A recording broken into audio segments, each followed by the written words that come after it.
Well, this morning we continue our coverage in the run-up to this year's general election. Today we're joined in the studio by Richard Halsall, who's standing for Douglas East.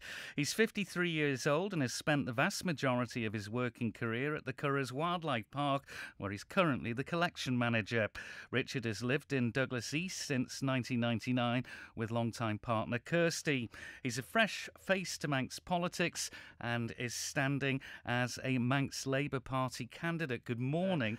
Let's first of all then just ask, why should the people of Douglas East vote for you as their MHK in September? Well, I think one of the things that's been missing of late has been decisions seem to be a little bit rushed, and my background is in science, and what I would like to bring to it is informed, fact-based decision making. OK, well, let's deal with constituency matters first, and the elephant in the room, your solution to the promenade. Well, I think that it needs to be surfaced. I mean, I'm a fan of the horse towns, I have to be honest, but I think that, they need to be retained, and I have no problem with it being in the centre. It's just the surface I think we need to get on, get it resurfaced, get it looking smart and get it tidied up. I think that's the thing. I don't think any of the Rolls-Royce schemes are necessarily the best option. Particularly in the current financial state of play. Nationally then, what's the biggest matter in the inbox?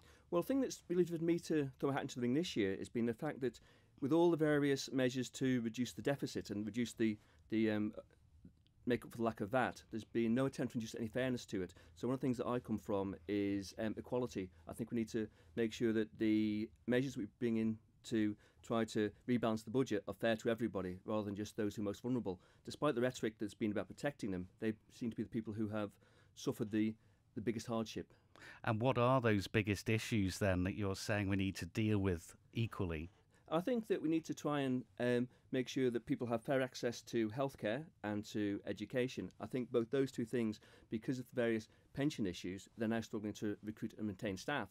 And I think that if you can afford to send your children to a private school, you'll do far better than you are currently in the mainstream structure. They're doing very well, but I would like to see that maintained.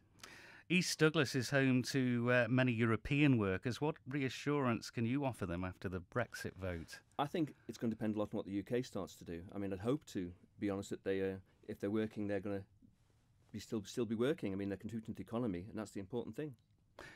And reassurance to them, I mean, it's keeping a watching brief, is it? I think so, yes. I mean, the government can't actually do anything proactively at the moment. It's going to be more reactive. Once the UK settles down and know which way they're going, then we can start to sort of take measures and reassess where we are. Manx Labour Party, you're a candidate. There's only a few of you. I mean, party politics, it's in chaos across the water. Does it have a place here? I think so. I think one of the things to make democracy effective, people have to know the reason why a candidate is putting himself forward. I think the clearest demonstration of that principle is you stand for a party. Everyone knows what the Manx Labour Party stands for, at least they should do. Therefore, I'm being open and honest about what I believe in. An independent candidate can appear as all things to all people. And what about the Labour Party across? Has it got a future? Have you had a call to the shadow cabinet from Jeremy Corbyn? Not as yet, but we're not affiliated. So actually we're totally separate parties. We're no different from the Labour Party in Canada, New Zealand, or the Social Democrats across Europe. You haven't had a call then? Not yet. Not yet. My phone's off at the moment, so... Absolutely. Looking at East Douglas then, apart from the promenade, what other issues are very prominent there? I think most of the other issues are probably the same as the national issues. I mean, housing and affordable housing is a very big issue for us. There's some high quality privately rented accommodation, but there's also some quite low quality stuff as well. And we need to keep an eye on that. It's also there's some very much run down buildings, particularly the Castle Mona and that sort of thing.